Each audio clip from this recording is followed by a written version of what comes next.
नमस्कार, मेरा नाम सुरेश बाजपेयी है और मैं एक साइंटिस्ट हूँ, एक टीचर हूँ जो कि 9, 10th, 11th, 12th IIT NEET इन सारी क्लास के स्टूडेंट्स को पढ़ाता है। ठीक है, तो मैं यहाँ आज बात करने वाला हूँ भाई। आज हमारा 12th क्लास का बोर्ड का एग्ज़ाम था फिजिक्स का। ठीक है, आज 20th ऑफ फेब है। ठीक है, और आज हमारा 12th क्लास का फिजिक्स का एग्ज़ाम था।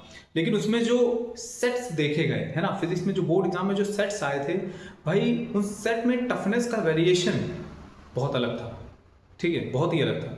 तो आज मैं उसी बिहाफ पे सीबीएसई है ना, और 12th क्लास या 10th क्लास के बोर्ड के स्टूडेंट्स है ना, उनके पेरेंट्स, इन सबसे बात कर रहा हूँ यहाँ पे। ठीक है, अगले 5 मिनट में मेरी बात थोड़ा ध्यान से सुनिए। तो भाई सबसे पहले तो मैं ये बोलना चाहूँगा कि ये जो वेरिएशन है टफनेस में, इसको आप कैसे जस्टिफाई करोगे सीबीएसई है ना भाई।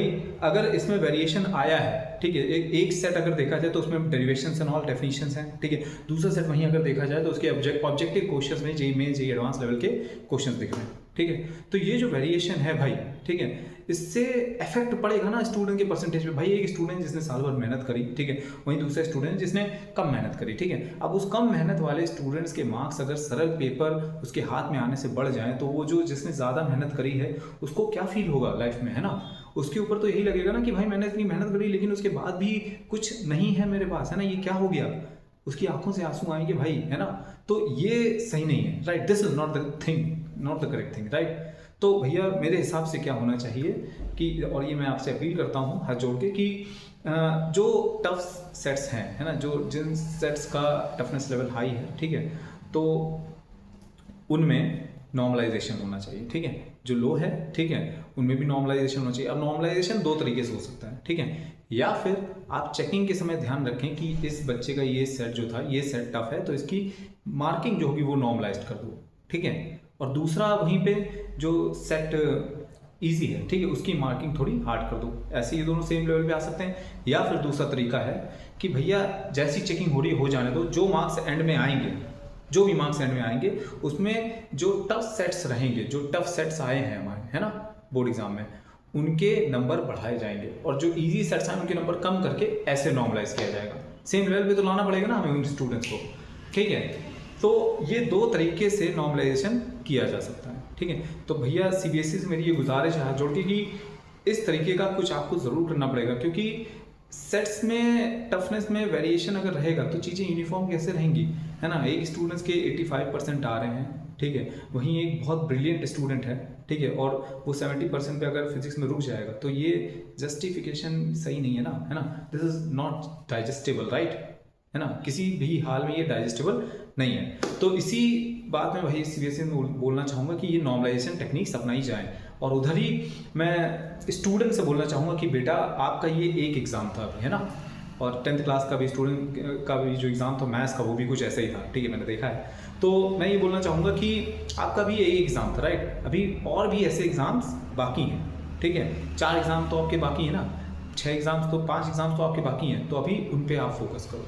ठीक है, इस एग्ज़ाम में जो भी हुआ वो आपके हाथ में नहीं था, है ना। तो मेरा एक सिंपल सा कोट है, observe the observables and control the controllables. ठीक है, so this is the thing that you have to observe.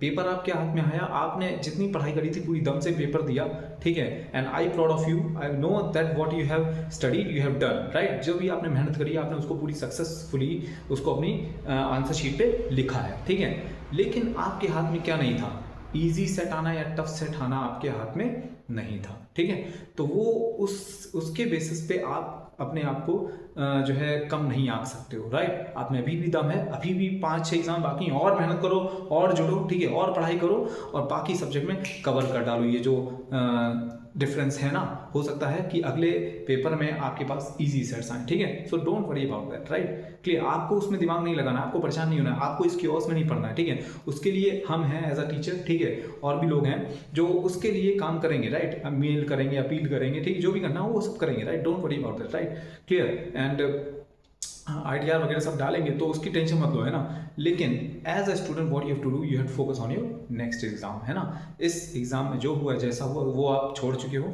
है ना, और उसका रिजल्ट अभी आया नहीं है। हो सकता है कि नॉर्मलाइजेशन उनके दिमाग में खुद हो। ठीक है, so don't worry about that, we will ask in the mails and all, right. और तीसरी चीज़ मैं बात करना चाहूँगा भाई इन बोर्ड एग्ज़ाम के स्टूडेंट्स के पेरेंट्स से, ठीक है। तो देखिए अगर आपके बच्चे का पेपर थोड़ा सा इधर उधर हो गया है ना, तो उस पर चिल्लाने की ज़रूरत नहीं है, उस पर गुस्सा करने की बिल्कुल ज़रूरत नहीं है भाई, ठीक है। क्योंकि अभी ये उसका एक एग्ज़ाम था, राइट, है ना, और उसके पास स्ट्रेंथ्स हैं तो वो अपने बाकी एग्ज़ाम अच्छे से निकालेगा। तो उस पर थोड़ा भरोसा रखिए, उसको इंस्पायर कीजिए, ठीक है, कि this was just one exam और उसको अभी लाइफ में ऐसे बहुत सारे एग्ज़ाम देखने हैं, ठीक है। From my experience I am telling you कि ये बोर्ड के लिए जितना आप स्टूडेंट्स अभी जो परेशान हो रहे हो ना, ठीक है, तो कुछ समय बाद इससे बड़ी चीज़ें आएंगी, ठीक है, और वो आप फोड़ते चले जाओगे, ठीक है। तो इससे सीखो, है ना, और एब्जॉर्ब करो, राइट। तो बहुत सारे ऐसे बड़े बड़े एग्जाम आने हैं, है ना, एक क्वेश्चन पेपर अभी हुआ है और भी ऐसे एग्जाम्स आपकी लाइफ में भी बचे हैं। Just focus on those things, right. At the end I want to again appeal to CBSE that there is a need of normalization and I expect that you will go through that, right? Thank you. Video को जितना ज़्यादा से ज़्यादा हो सके share करो ताकि ये वीडियो सीबीएसई वालों तक पहुंचे, उनको समझ में आएगी करना क्या है भाई, ठीक है, क्लियर। और अगर आप तक ये वीडियो पहुंच रही है तो I think you have to take an action in this regards, right. Okay, तो जितना ज़्यादा से ज़्यादा हो सके शेयर करो स्टूडेंट्स को, पेरेंट्स को कि भैया ये करना है, ठीक है। और स्टूडेंट्स अपने अगले पेपर पर ध्यान दो, जो भी हुआ उसे भूल जाओ, ठीक है। That's all from my side, this is Suyash भैया, मिलते हैं अगले वीडियो में, थैंक यू।